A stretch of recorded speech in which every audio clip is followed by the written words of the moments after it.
Good evening, friends, and welcome to another episode of Book Bytes.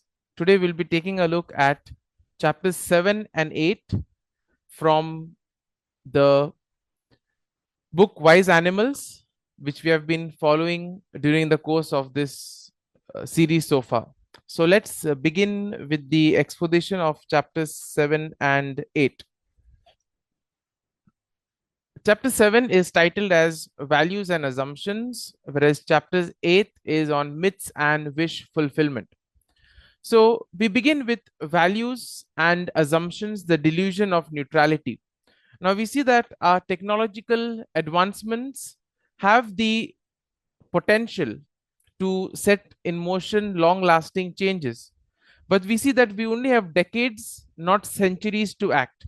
And this therefore brings forward the whole challenge of technological determinism, a view that suggests that history and biology, in a way, constrain us entirely, leaving us with very little control over the future. And this stance, in a way, fails to acknowledge our ability to make thoughtful changes to address complexities as well as hidden histories that shape our reality. Now, the idea that technology is neutral, that is, tools and systems are value free and become problematic only through misuse, is seen as a kind of a convenient illusion. And therefore, this perspective, in a way, deflects the accountability from the creators and users of technologies. And at the same time, it ignores the ethical implications and embedded values which come along with technological advancement and development today. Now, the American historian Melvin Kranzberg has been quoted here saying that there is no such thing as a neutral tool because tools transform our relationship with the world and their use is deeply connected with the societal assumptions as well as power dynamics and also profit motives. Now, next, we come to technological affordances. Now, here we are given the example of transportation. So when we enter into a vehicle or a car, we change our relationship with the geography. So the car gives us certain freedoms to go with speed, to reach faster. And at the same time, we also see that there is something else that we also need to do. For example, we need to maintain the car. It also consumes fuel, oil, resources, etc. And therefore, this also shapes the infrastructure of cities. You need to have roads, you need to have other things that to facilitate parking, etc. And similarly, also is with the gun. So the presence of the gun also changes how others perceive you and how one interacts with others. This also transforms societal dynamics and reinforces the idea of self-defense or control to force. So it can be seen as either ways. Again, the author quotes Bruno Latour, who says that our interactions with technologies are part of complex chains that distribute, in a way, the actions and competencies across human and non-human agents. So technologies, in a way, are not isolated objects, but they shape human behavior, decisions, and even desires. So in this way, we see that this complexity illustrates or shows that our tools and systems are not neutral, but they guide our actions in a ways which also reflect our own values. Now, when it comes to the illusion of neutrality as well as ethical responsibilities, we see that the idea that technology is neutral is, in a way, used as a rhetorical device to evade discussions on ethics as well as the development and use of technology. So, if a technology or if a tool is seen as neutral, then in a way, its creators and users are removed of the responsibility and all the focus is now placed on how individuals use it. Okay, for example, if in a town where everyone carries a gun, the issue is not whether people use guns responsibly, but what it means to live in a society where force is visible and constant possibility. Now, James Gibson, okay, his concept of affordances suggests that the possibilities that the environment offers to an organism or an individual illustrates that technologies come with certain inclinations and possibilities. So these affordances, in a way, are not value neutral. They offer certain actions, at the same time, they limit others. So, therefore, we see that in a natural world and the human made technologies, in a way, are connected, and therefore, separating the two is a mistake. So, technological affordances will show how we interact with the world both positively and negatively, and how this reflects our own intentions, desires, and our assumptions. Now, Kevin Kelly is also quoted as he writes in his book, What Technology Wants, that technologies have their own inclinations, much like us, or much like any living being. They self organize, perpetuate themselves, and gain momentum over time. And therefore, this momentum creates, in a way, wants or tendencies within technological systems which influence our behavior. So, for example, cars want us to travel on roads at high speed. Okay, for example, you have sports cars and you have the normal cars. Now, the sports car definitely, by its price, by its definition, in a way, will force you to go faster to make use of its full potential. And this can definitely, if we adopt technology, we also accept their affordances, often without considering their implications. Now, what is the hidden agency? We see that there is this interplay between what we want versus what technology wants from us. So, like everyday gadgets or apps like email, social media, or mobile devices, they subtly guide our behavior and shape our interactions. For example, if we take the case of email, email will encourage constant communication, and it can help us to transform and shape the way we interact with others. For example, nowadays, WhatsApp is seen as the most frequently used form of communication. And even in some cases, it is also considered as a formal way of communicating, passing messages through groups, chats, etc. Now, also, social media platforms are designed to capture the attention and keep us engaged. Okay, and this comes at the expense of more meaningful interaction that we may have with the world around us. So therefore, the whole concept of being a user of technology will have its assumptions about passivity and consumption. So it reinforces a certain type of interaction that we have with technological systems. So now the question that is posed to us is, what if we approach technology with the mindset of collaborator or creator? Now, such a shift in thinking, the author says, would encourage a more ethical and responsible engagement with technology. And therefore, we see that in situations where technology becomes coercive or limiting, like the surveillance systems or environments that are designed to suppress dissent, etc., the illusion of neutrality dissolves. Why? Because these systems embody power dynamics which restrict the freedom and impose control. And therefore, this raises the questions about ethics of technological development and use. So, here the author claims that the delusion of neutrality is not only false, but it is also dangerous as it obscures responsibility of those who create and maintain these systems. Now, the next thing is technological determinism and the Borg complex. So, technological determinism, in a way, suggests that new technologies inevitably lead us to certain behaviors and outcomes. And this will, in a way, also shape the course of how we interact with the world and also change the course of history. Now, this mindset is often referred to the Borg complex. Now, this Borg complex is, in a way, a reference that is made to the assimilation focused Borg from Star Trek. And this implies that resistance to technological change is futile. In a way, change is there, in a way it is always going to be there, we need to adapt. So such a perspective also downplays human agency and responsibility, which suggests that we are passive participants of the technological progress.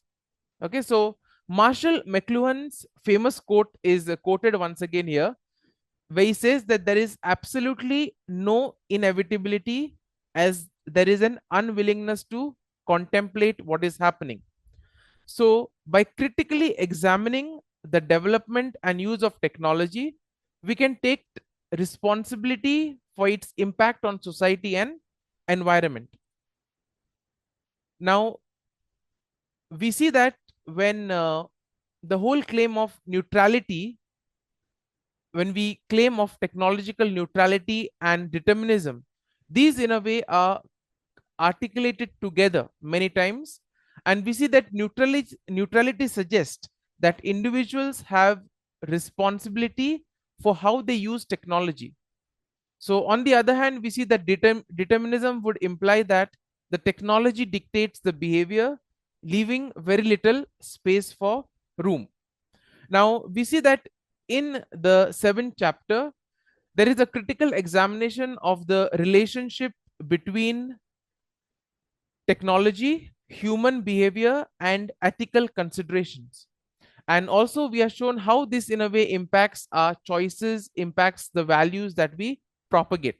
So, at the heart of this discussion here is the notion of technology's pervasive influence, which can create an illusion of inevitability, where boundaries between possibilities and human desire blur, which ultimately lead to a deterministic view that the technology, in a way, dictates our behavior. Then we see that there is a critique that technological advancements such as Google Glass and Metaverse are in a way inevitable and thus desirable. So also we see that the author tries to show that failing to adopt to new technologies equates to being barbaric or outside the realm of modern progress. So if we don't equip ourselves, if we don't in a way update ourselves, we tend to be lost or we tend to be lagging behind. Now, this perspective, in a way, tries to frame technological adoption as a natural progression, making it seem that resisting technologies or resisting change, technological change, is impractical. Now, we see that a certain ethical concern is how deterministic view undermines meaningful discussions about our aspirations and ethical responsibilities. So here the author says that this approach reduces reduces ethical engagement to mere wishful thinking or individual responsibility, and it ignores certain broader issues which come about with technological use. Now, the reductionist view we see is often criticized for failing to address deeper questions about the nature of technological impacts and the values we should prioritize. Now, we see that the author also will argue about a shift from manual to automated tracking, which represents not only a change in efficiency, but also how we engage with our activities. For example, now almost everybody is obsessed with counting how many steps they have completed each day. Sometimes also curiously, we try to see, okay, what is the heart rate, what is the oxygen, because all these are now part of smart watches. Now we see that active journaling, okay, involves in a way a self reflection and personal responsibility, whereas when we have this automated tracking, it may lead to a passive compliance. Now the author brings in the whole example of the Fitbit tracking devices, which in a way have replaced traditional journaling. So while the Fitbit offers more convenience and data reliability, it also moves us from active recording to just a passive monitoring of things. Now we see that the author also then tries to move the discussion towards use of digital proctoring software in remote education. So now this software monitors the eye movements, keyboard activity, as well as the environmental noise.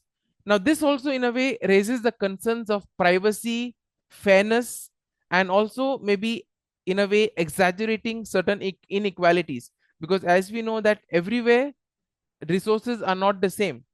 Secondly, also the its ability to track eye movements or even what you're doing on the computer raises concerns of privacy, which we see is very dear today.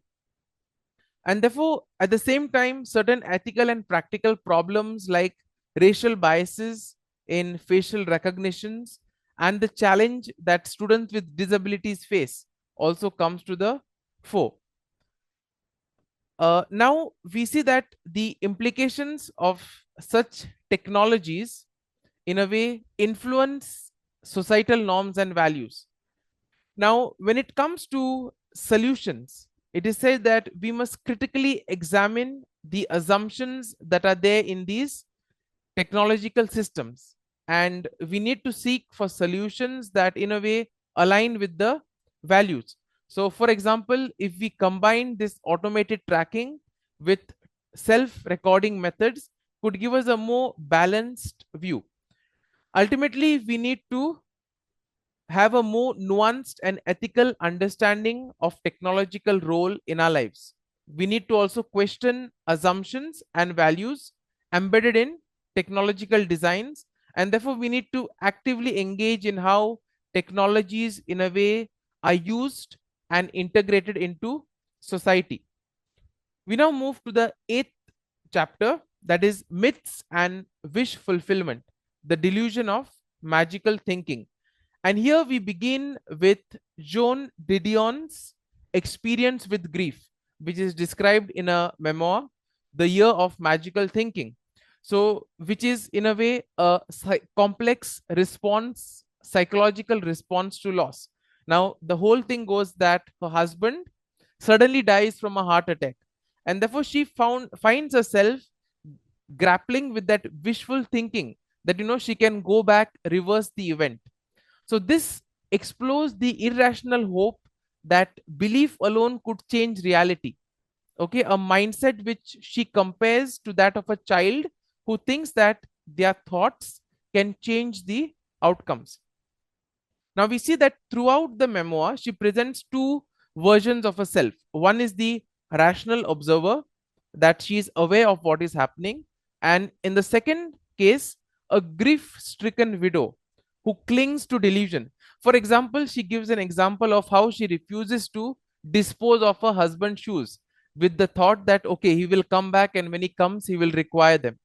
Now, although she knows that he will not return, there is a part of her which often clings to that idea.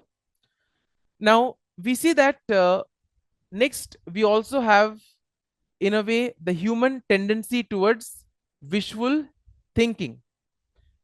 Now, here we see that her Didion also now reflects on the human tendency towards wishful thinking in the face of mortality, how we often fall prey to the belief that we can in a way avert death through some magical thinking.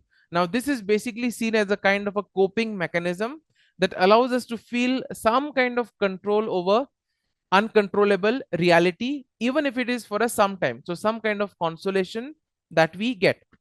Now she also notes that this, how deeply embedded this kind of thinking is there in a human psychology, where magical thinking can in a way offer a retreat into narratives of hope, transformation, and show us that with willpower we can change the inevitable. So in a way it is a kind of a temporary comfort, which but ultimately it in a way leads to delusion of individuals. Next, we also see that the text tries to connect magical thinking into humanity's relationship with technology.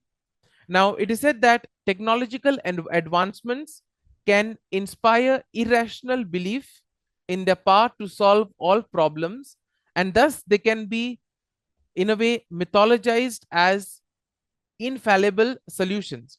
So, as in the previous chapter, we have seen that technology, like belief, has the power to shape our thoughts and actions.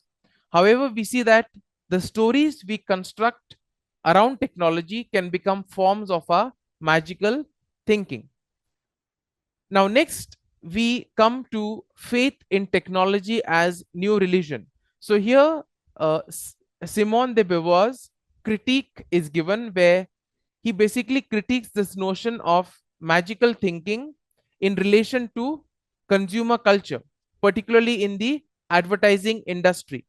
Now, the protagonist, Laurent, in his novel, that is Les Belles Imagines, also reflects on how advertisers creates dreams of perfections and transformation through products.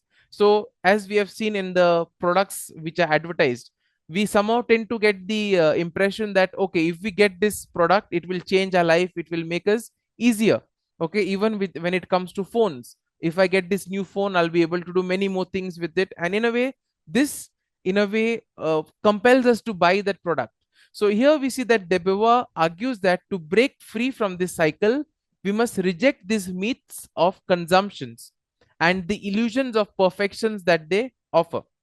Now, Jacques Ellul, in his book The Technological Society, tries to see how technological advancements, like the example of the construction of hydroelectric dams by the Tennessee Valley Authority, can take on a mythic status. So, the TVS success in generating electricity and reducing flood became symbolic of regionalism, progress, and even education. And we see that people, in a way, projected it as powers that were far beyond technical achievements, seeing it a kind of a savior. Now, this also shows us how humans tend to mythologize technological progress, okay, and in a way give it a kind of a religious significance. Now, Elul also warns that tendency to treat technological advances as virtuous and capable of solving all human problems. Now, this faith in technology forms some kind of a magical thinking where these achievements are not only seen as utility, but they also give some power and status. For example, when somebody is operating a machine, it gives that person a superiority or some kind of happiness that, I have some kind of power over this machine. And we see that the consumer also feels empowered with the gadget, that this gadget gives me some power to achieve something. Now, this critique in a way also extends to the way how technological progress becomes its own justification. Now, society that places faith in continuous pursuit of speed, power, and efficiency without considering the broader implication. So, Morozov, in his book To Save Everything Click Here, also brings out the same sentiment, where he says that the drive to solve social problems with technology often bypasses critical investigation. So instead of understanding what are the nuances that are there in this issue, we immediately try to find a quick fix to the problems that we have. Next, we take a look at the illusions of control and empowerment through technology. Now, we see that all these three authors that we have seen critique that magical thinking with regards to technology, particularly the idea that innovation and consumption can give us solutions to the challenges in life. Here we see that advertising campaigns and media promote that technological products will enhance us, okay, and therefore we will be able to transcend our limitations. So this creates an illusion of control and empowerment, which also feeds the cultural myth of self actualization through technology. However, we see that this belief in technology's ability to solve all problems is in a way flawed. Now, Morozov will argue that treating the world as a series of problems which are waiting for technological solutions is not only reductive, but it is also dangerous. Why? Because it creates a technocratic elite who claim that technology to solve the world's problems on the behalf of others. And as a result, it sidelines other participatory approaches. Now, Ivan Illich, in The Right to Useful Unemployment, critiques the way how modern institutions perpetuate the illusion that people are born to be consumers and that all their goals can be attained by purchasing goods and services. Now, what happens is this consumerist mindset fosters, in a way, a dependency on experts and institutions. So instead of, in a way, doing things on our own, we always want to, go to the experts, look for the best. And in a way, this disempowers individuals. Now, Illich also argues that belief in technological salvation is not only delusional, but it is also enslaving, as it shifts power from the individual to the technological elites or the experts. Now, how do we move beyond this magical thinking? So, first and foremost, we see that the antidote is found in a more grounded and realist approach to technology and what role does it play in society. So, this in a way would involve responsible narratives about technology. What is its potential to enhance human freedom while also acknowledging the limitations? Now, we see that today's world is a network world. So, technology connects people, and in a way, this empowers us as well as constrains us. Now, the challenge is to navigate through these relationships without falling into the trap that technology can solve all our problems. Now, again, Thomas Reid is quoted where he emphasizes the importance of understanding technology not as a competitor, but it is an extension of human relationships. So, technology shapes how we relate to one another, and it is through these relationships that we must critically engage with the promises and limitations that technology offers. Now, Ursula Le Guin also argues that the importance of mythological thinking as a way to understand our human experience. So, myths, like technology, help us to make sense of the world, but they do so in a way that embraces complexity and ambiguity. So, in this sense, we see that these myths serve as a counterbalance to delusions of magical thinking. Then we come to mythology and technological narratives. Now, here we see that the myths like Talos and stories like Terminator 2 warn about the dangers of surrendering ourselves to the perfection and efficiency to machines, perfection and efficiency. For example, we have, in a way, on one way, the story of Pygmalion and Galatea, where we see that the artist falls in love with its creation through divine intervention. Now, on the other hand, we see that Talos is a figure of immense strength that is used to perform tasks beyond human capability. Another example of how we see the echoes of Talos in James Cameron's film Terminator 2 is broadly discussed here. Why? Because the Terminator becomes, in a way, a kind of a perfect protector, a tireless, patient, and consistent with qualities that are often lacking in human relationships.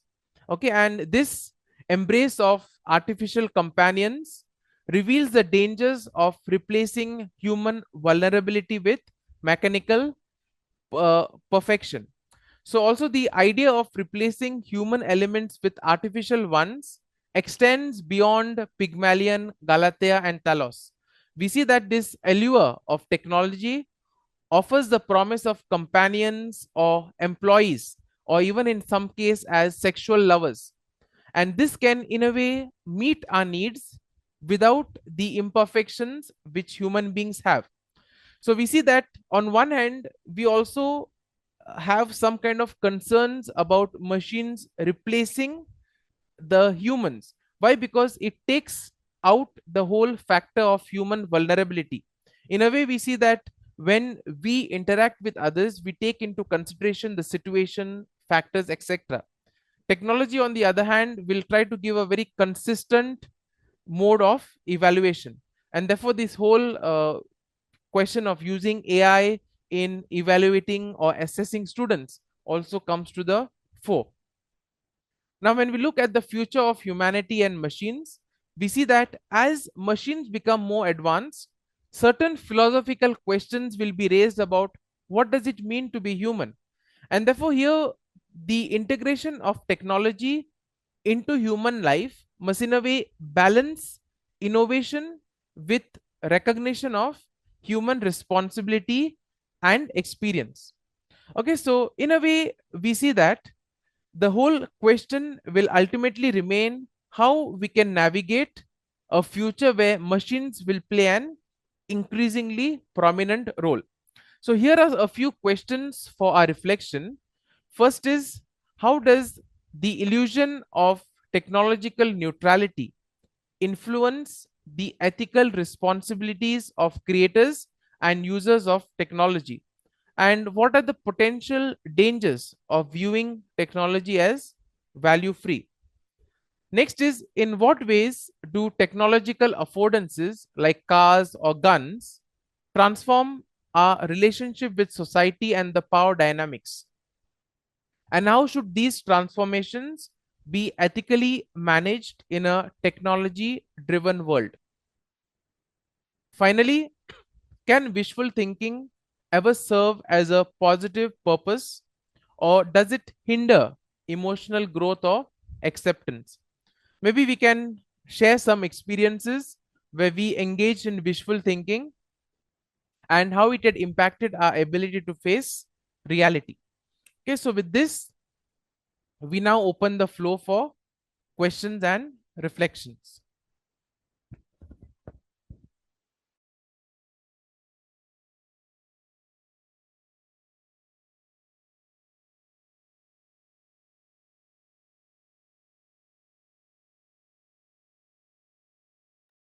Patrick, can we begin with you? Okay, so thanks a lot, Lindsay, for sharing about this topic on how technology is not predestined or destined, but we need to work. We are co-creators. I think the book really brings out this aspect of the importance of understanding that technology is not only the savior, but we need to also understand that we need to work with technology. So, therefore, a question that comes up very often and very nicely explained with all the deep points that are there, the myths that we have of self fulfillment, the salvation that we think about technology, unconsciously about technology. So, those things are really challenging in our way. Now, one thing which comes up is I feel we need to work more and more for a larger consensus because we cannot change by one person. So I think it's a movement that we need to have where people can come together and work with people who create these type of technologies. Very often, what is happening is only few voices are being heard, and when few voices are being heard, the technologists, like for instance, Apple will say or Google will say, in our technology we have already built up focuses things for you so that you can control it on your own. That means the technology is not taking responsibility for changing. They will say, we have already designed you, you are responsible for your life. So it becomes a big challenge in this way that are we really responsible or is it the environment which has made us like this? That is the question that I ask. Are we responsible that I have the technology and I have to change it? Or already there is a big push from the environment that makes me dependent on technology.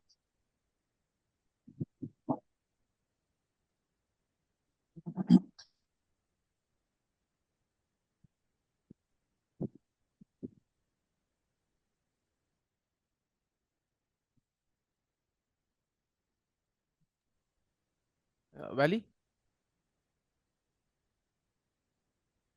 Hi. Can you hear? Yes. Okay. I've got a little cold. That's why my voice is not very good. Uh, I'll come in little later. Yeah. Ratish? Yeah, yeah. Good evening, all of you. Yeah, I'm good very evening. happy that the first time just appreciate you the way you explained, and I just read that I didn't get the much time to read that book, but still, from your explanation and interpretation, it was very clear. I'm very happy there.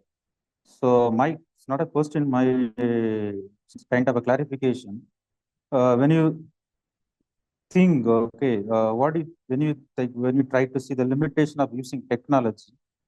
So what do you think? Whether it is depending upon the every individual's connection with the environment and its introspection. When it comes to when you see that if it is connected with every individual with the environment, it is how the when you connect with the environment and how it is introspection is reacting. Or people are sheep. Okay, others are using and I am also using. So what do you think that? Uh, is there anything like our environment and our introspection is involving, or simply we are going with like kind of a sheep you are following others? Okay, good point there. Now, if in a way after reading these chapters and obviously reflecting on it also, I think we can see that both aspects are very clearly seen. So, for example, we see that in one way, it is the situation that compels us to use or move forward to technology. Now, let's just take the example of the situation during the COVID-19 and education. Okay, how education in a way came to the online forum. So, in a way, earlier, Zoom or Google Meet was just used by a few. Some may not also have been aware of it. But in a way, since everything was now becoming online, it forced people to, in a way, start using those things. Let's take, for example, meetings. Okay, earlier for any meetings, the whole idea was that meetings always have to be in person. But now people say that okay, we can meet online if it is not something that is very urgent or important. We can have a meeting online, and maybe after a few months we can then gather together. So the whole thing about expenditure, the whole thing about travel or time saving comes into the fore. So in a way we see that one way of looking at it is the situation or the environment challenges us to in a way use technology, because as humans we see that we have this tendency to be the best. So we want to in a way be the best at everything. So that also in a way focuses or makes us to go for technological advances. Now coming to the other side, whether it is that sheep mentality, now I would say there are few who also follow that. Okay, because there are also examples of people who may not know how to use a particular gadget or how to use particular technology, but still they want it, either because it is a kind of a status symbol, or either because it just gives us a kind of a fulfillment that I own certain kind of devices. And therefore we see that this consumerist culture which whole advertisements have been creating, that means if you have this you will be able to flourish, if you have this your problems will be solved. Okay, just like how cosmetic ads try to create the impression that if you apply this particular cosmetic cream you will be successful in job interviews, etc., etc. So same thing happens with also the latest gadgets. We see that for example, mobile phones for example. Okay, there are just one or two features which may be changed from one model to the other, but again the way it is presented is that oh, this is much better than that, this is a new generation, I need to have this one and give up my old one. So this is how in a way, because of our kind of, we are wired in that way that we always want the best, and therefore we see that these companies tend to make use of these kind of wishes and desires in order to push forward the product. So I can see in my opinion I would say that both the things work. One is the situation, and also sometimes we get driven by the crowd or the sheep mentality. Then I think I just want to quote regarding about when David Hume, when he doubting about the unobserved induction. Okay, it is like when you're trying to explain about science when it is following the unobserved object, matter of fact. So he quoted that he speaks that what is that future resembles the past and the uniformity of principle. But he says that actually what you quoted, no, exactly what is it? Human habituated. Actually, our what is it? The mental faculty was wired. So if it is there, how do we can rationally teach to the students to come out of or to understand the usage of technology? I think one of the ways will be to create awareness. So we need to also kind of, show the what are the ethical implications, like what are the kind of pros and cons. Basically, we see that everything in the world has its kind of pros of cons. So nowadays we see that most of these gadgets come with this digital well-being, which also shows how much people tend to get addicted or how much people tend to use certain apps, etc. Now, certain things, if they are done, if children are made aware of, it would be good, or it would be a step in that direction. We also see that on many occasions, also there is this whole kind of technological dependence. We see that we are more moving away from physical contact and more towards, this kind of online contact with others. So though we are close, we are still far. So I think, yeah, I think it's only awareness, or maybe, conducting workshops or some kind of awareness programs could basically help in that. Okay. So another just related to that, and then I just wind up. Yeah.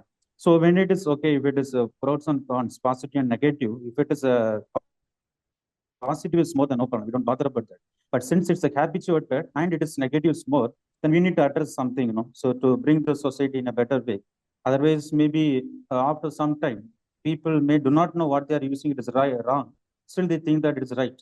And that become very dangerous to the society. What do you think about that? Means, can you just I didn't get the what you are exactly like this thing, na? Yeah, yeah. So if it is okay, good. When it comes to pros and cons, positive and negative, if it is more no, both it is there positive and negative. If it's positive is in higher level, no issues at all. But when it comes to it is actually habituated. The habituated means no, but we are not aware of that. We are doing. So that is habituated. Hmm. So if it is a condition, still it is negative is more, then we need to address in a very serious manner. So what would be the best way to at least we can address among the children?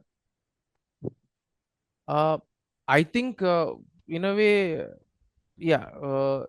If first and foremost we have to make a distinction if something which is inevitable, okay, and secondly also we need to see whether things can in a way change or not change. So for example, if things are inevitable, then we have to find a way around it. So we need to maybe enhance certain cyber security, or in a way try to recognize what technology, the impact that is it has on mental health, and also try to support certain initiatives. Also we see that we can also have kind of digital detoxification kind of programs, like which also this. Yeah, Patrick, would you like to Okay, yeah. Thank you. Thank you so yeah. much. Yeah, so just to add to what you are saying about, actually, we need to understand uh, is that okay, most of the time technologies work for profit. So for them, the money comes, but the more you see the gadget, the more they get money. So that is the unconscious desire of any gadget of technology or any app that is designed. It is to grab your screen time. So, and this is all with the whole psychology that is used is the psychology of behavioralism. Behavioralism is very strong that reward and punishment. And basically, unconsciously, by reward and punishment, one can learn, one can change anyone's behavior. As Skinner said, you can change the behavior of an animal, you can change the behavior of anything by just giving them intermediate rewards.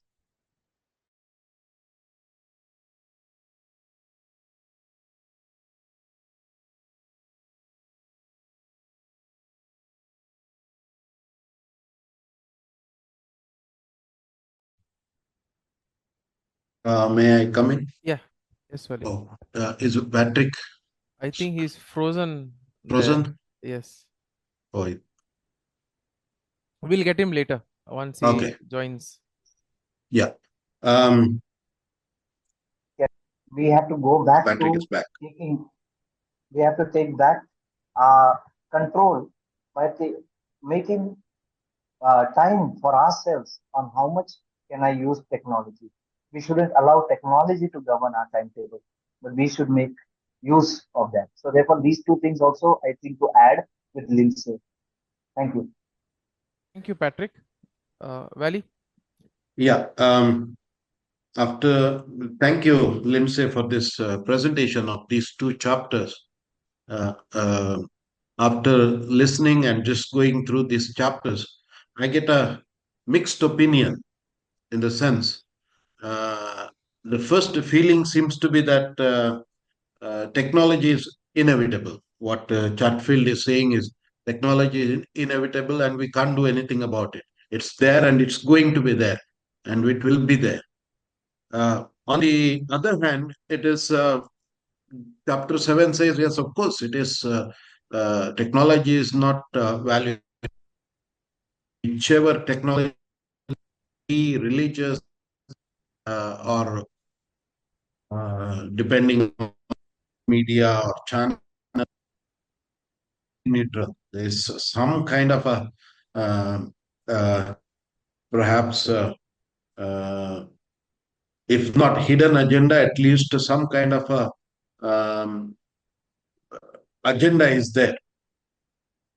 Um, but I think that we'll have to cope with technology and being there.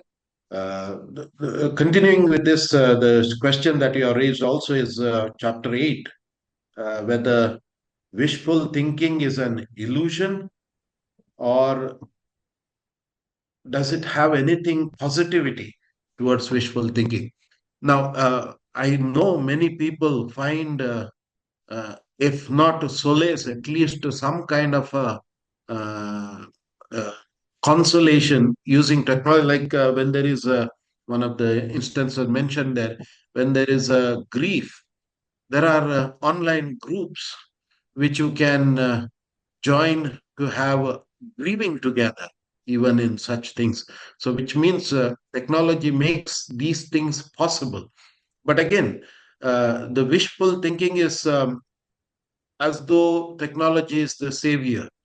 Now, it could be two ways. One is it can lead into a illusional life, or it could also probably have a hope for better when nothing is available. It could be beginning, as Patrick said.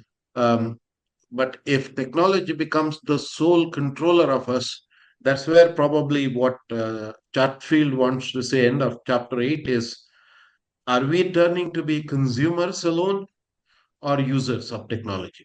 A consumer is who simply uses, like a consumer who simply buys in the supermarket things because they are available, they are cheaper. But whereas user is one who uses because he needs it.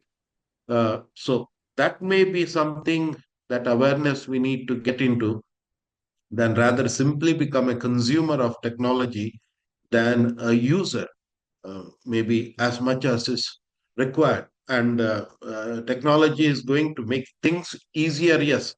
But if we become consumer, probably we'll become dependent, if not addictive. Yeah. Thanks, Vali. And yeah, obviously, even in certain discussions that we had with, in that virtual religion and technology, there also the same things came up, like though with the use of VR and with the use of AI, we are able to, in a way, explore many things, even reach places where earlier were restricted because of certain restrictions like monetary restrictions or even security restrictions, etc. But at the same time, then what does it also happen is how real is it in a way. So for example, in the medical field, there's also a difference between practicing on a real body, whereas Mhm. using these kind of simulators Mhm. for this Mhm. thing. So again, those kind of questions also can be brought to the fore. Let's hear from Rudolph.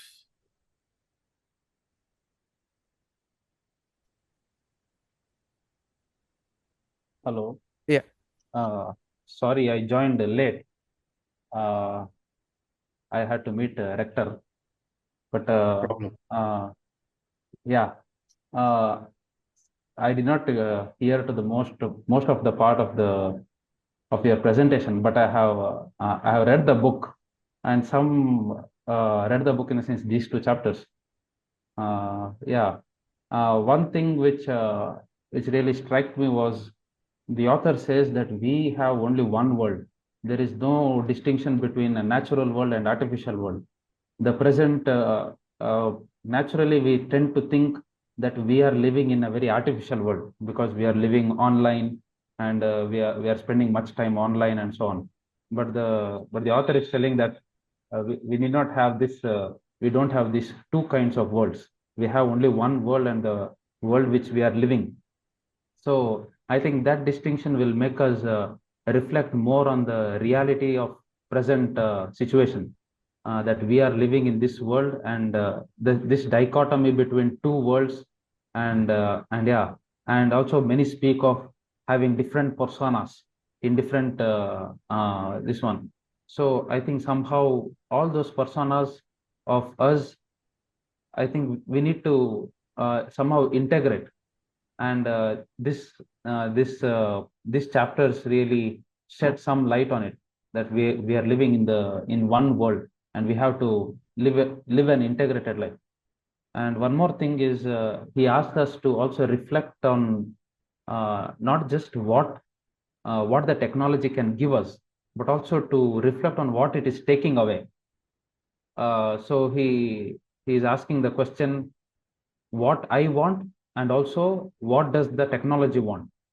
So I think these questions will really make us reflect on our usage of technology. When these questions are back of our mind, I think naturally we'll come to know where we are getting shackled, or are we giving in to the wants of technology or whatever technology wants. So yeah, basically his premises are clear that technology is not neutral, so it's a delusion, and naturally the technology wants something for itself, and he is giving in that in the I think seventh chapter. Yeah, seventh chapter. So I think this is a great insight for all of us who are using technology. And and also his one more thing is on he's from the Star Trek. He uses that Borg complex, that resistance is futile, Yeah. that we can't resist the onslaught of technology. And also in other place he says that we are always in the chains, but can we can decide with what the chains are forged or how the chains are forged. So I think this is also a very false narrative that resistance is futile. I think we can resist uh, resistance in the sense, yeah, a creative way of resistance on the onslaught of technology, how we can creatively use it, or what are its limit, and how we can address the technology when yeah, according to the moral and social implications which it is having. I think we can resist to some extent, resist in the sense creative way of addressing the issues, instead of giving into fatalistic view that no, we can't do anything. Yeah, thank you, Rudolph. I think the same thing also will apply with with AI now, right? So there tends to be quite of a pessimistic view, but if you look at everything, there are so many things that can be this thing. I think the whole thing is that we need to look at technology as kind of the extension of us, rather than looking at it as something that enslaves, but something that empowers us, rather than something that kind of restricts or constrains us.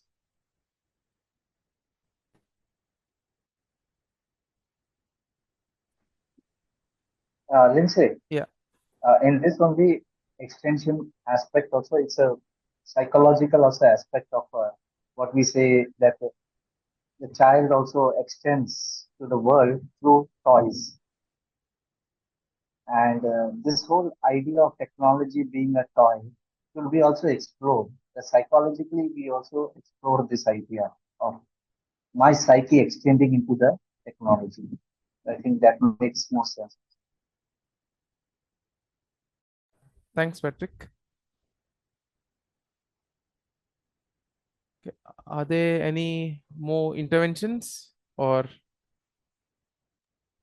Yeah, I'm really very happy. I think it's well forum to develop a skill and knowledge. So thank you everyone for your wonderful presentation. Thank you. Yeah. Yes, thank Thank you you. so much. Okay, I think if there is no more, we can close for today. And so thank you for joining, and we'll see you next month with another two chapters. So we'll keep you informed. So thank you and have a wonderful evening.